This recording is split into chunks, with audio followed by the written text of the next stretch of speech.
So next we have Lazlo Sajtos from the Sustainable Finance Initiative at Misum. And Lazlo is a postdoc researcher at Misum and the Swedish House of Finance. Presenting on a similar theme to Marian, Lazlo will discuss carbon pricing and firm-level CO2 abatement. So welcome, Lazlo, and I'll now hand things over to you. Okay. Thank you very much for a nice introduction. Welcome, everyone. Thank you for joining this session.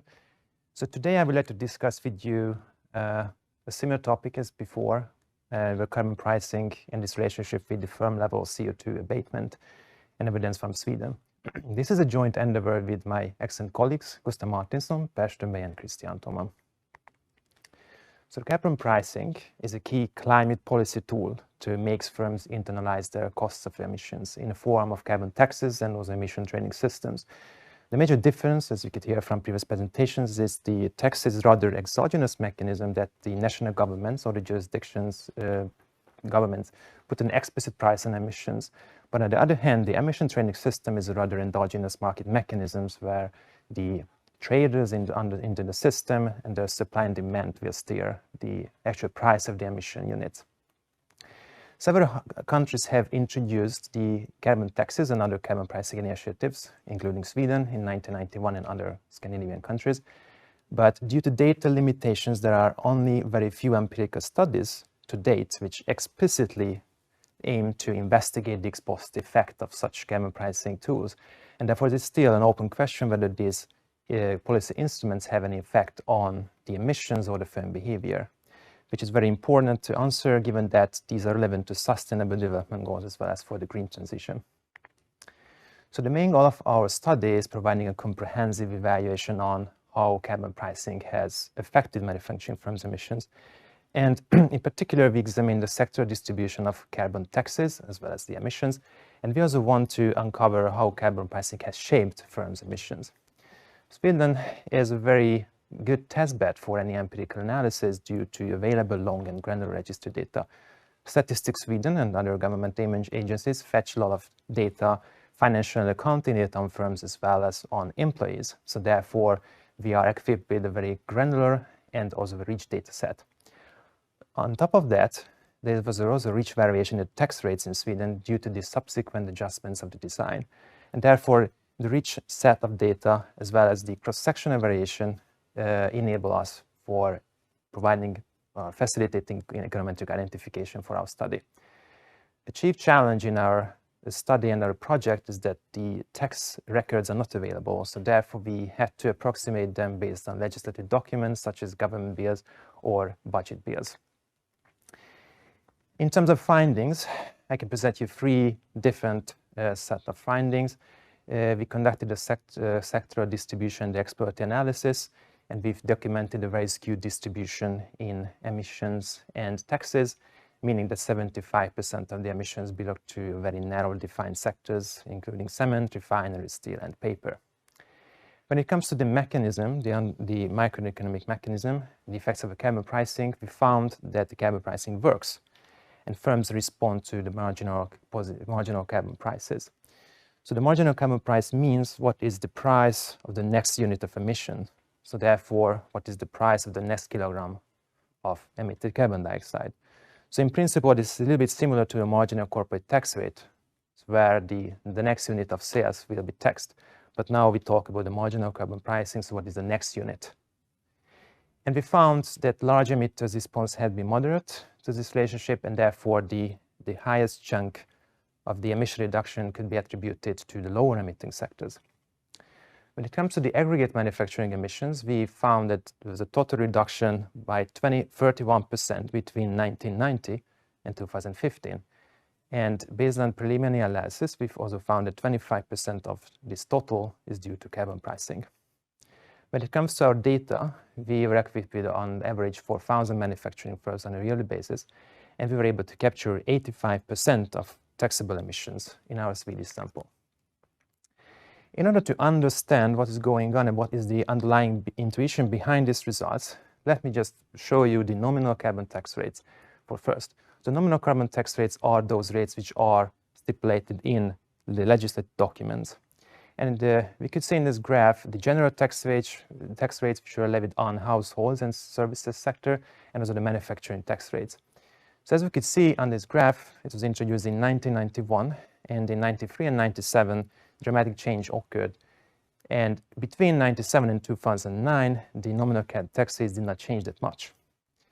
Between 2005 and 8, and especially between 2005 and 11, a gradual shift occurred for the manufacturing firms to the EU ETS, which is the flagship policy tool for the European Union, and therefore the majority of our sampled firms are now part of the EU ETS.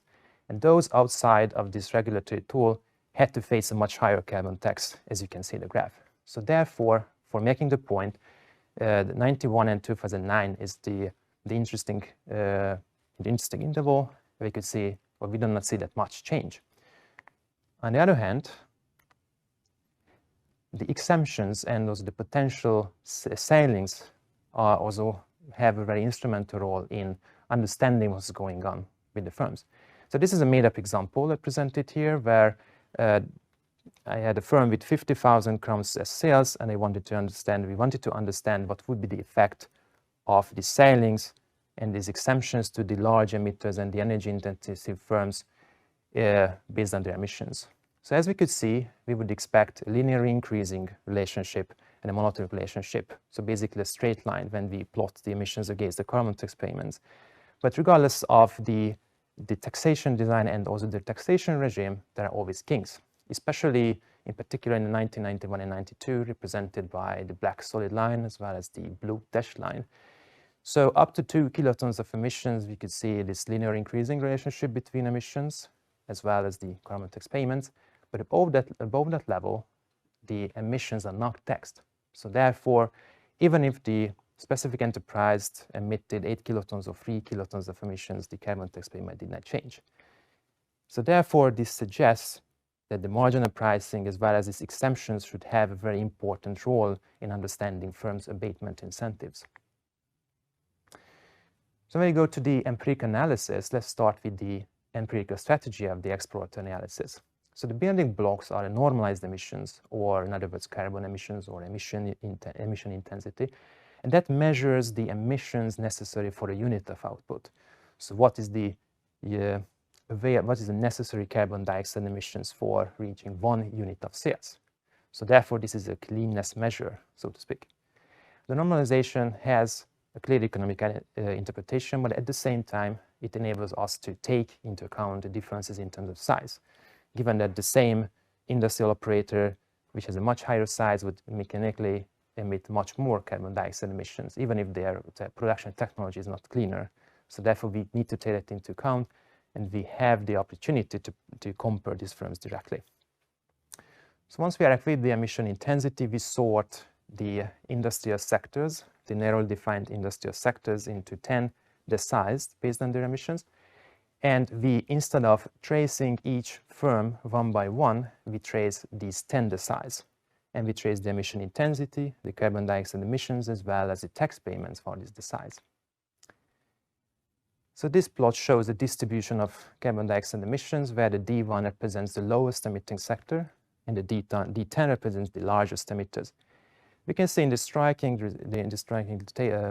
figure that the largest chunk of the emissions are attributed to the D10 sector, but even more, this fraction is quite stable. So not only in 1990, but also in the entire sample period, the D10 sector represents the largest emission. On the other hand, the distribution of sales exhibits a more equal distribution. And also not only the more uniform distribution makes this difference compared to the emissions, but also the stability. So the sales is also stable, represents a stable volume across time, which is also important for our next upcoming empirical analysis, since the fraction of sales and also the carbon dioxide emissions should be quite stable for the psi. So if we find anything interesting, that should be likely to be attributed to something more interesting microeconomic mechanism, not mechanically decreasing fraction. The next slide, this is the main specification to uncover the microeconomic channels. And the main hypothesis based on the previous session and the previous graph is that the marginal price shapes firms' incentives, and that is a very important role. And also, it's also natural to impose a lag structure in any analysis, given that it's quite likely that if a marginal price is increased, then its effect should also be observed in a few years of time. In the main specification, we regressed emission intensities on the marginal pricing and including some control variables, so we understand this relationship between these two objects. The marginal price of emission is a tax for the carbon taxation. It's a weighted average under the transitional years, and also the price of emission permits is under the ETS. This is the main result of the study. As we could see on this table, we can see a statistically significant and robust inverse relationship between marginal carbon pricing as well as the emission intensities. And these numbers actually show that 1 percentage point increase in marginal carbon taxes is associated with 3 to 3.5 percentage point in decrease in the emission intensities. So therefore, it has a strong relationship between these two quantities. We also tested with alternative specifications. We wanted to see whether this effect is stable over the introduction of the ETS, and we found that these results are not entirely driven by the ETS, but the carbon tax is a very important contributor.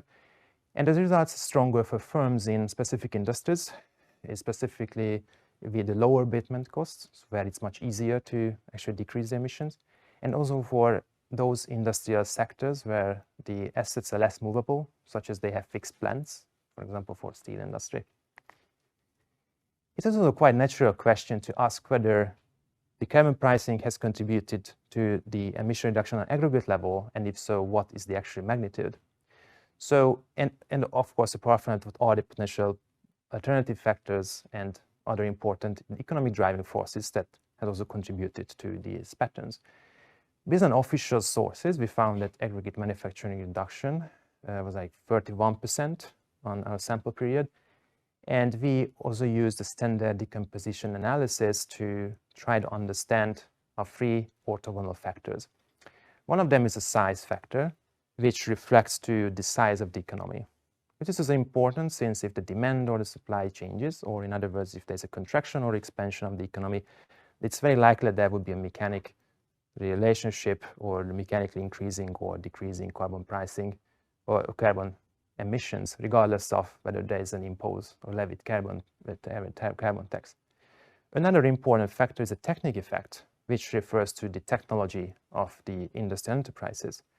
So even the same regulated entities can also upgrade their production technology, or we can observe the emergence of new sectors such as the IT, and therefore this technical effect or this emergence of new technologies could also contribute to this emission reduction even without any carbon pricing. The composition effect refers to the industry composition, or in this context, what is the weight of, for example, heavy industry compared to such as IT sector. So for example, if the heavy industry's weight shrinked over the past 25 years, that's also very likely that it also contributed. In the study, we cannot isolate, or we cannot really see what is the role of carbon pricing in specifically composition or technical effect. But we also undertook like a preliminary analysis to get some sort of understanding that what fraction of this 31% could be attributed to the carbon pricing.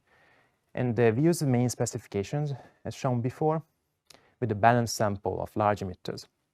So therefore, we wanted to get an understanding based on those firms which are part of this 25-year sample for all the time, to get an understanding of what is the predicted effect of the marginal pricing on the emissions.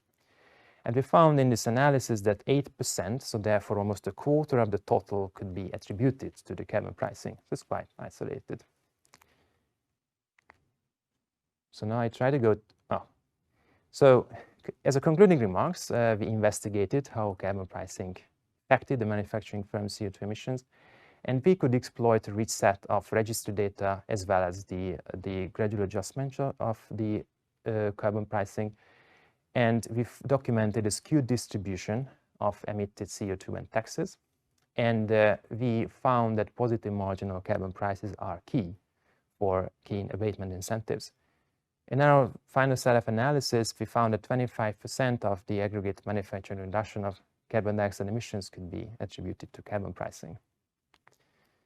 Thank you very much for your attention. I look forward to the discussion. Lazlo, thank you so much for your interesting and insightful presentation. And it continued to get me thinking about carbon and the evidence coming through from Sweden. So it was a nice kind of follow on as well from Marian's.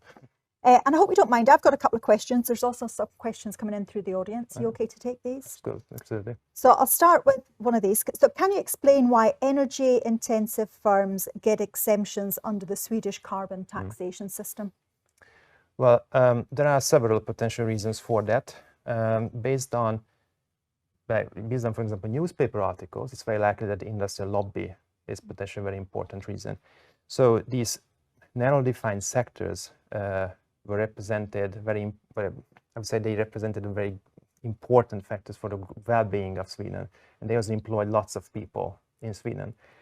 And also they contributed to the well-being of the GDP of Sweden. So therefore they had an enormous bargaining power. And on the other hand, Sweden faced in the early 90s very fierce, I would say the fierce banking crisis, I would say. So therefore that jeopardized the operation of many enterprises. So therefore there was a bargaining power for these industries, and therefore there was like a crisis, and they also probably lead to incentivize like lowering these emissions or potentially the burden on these firms. Okay.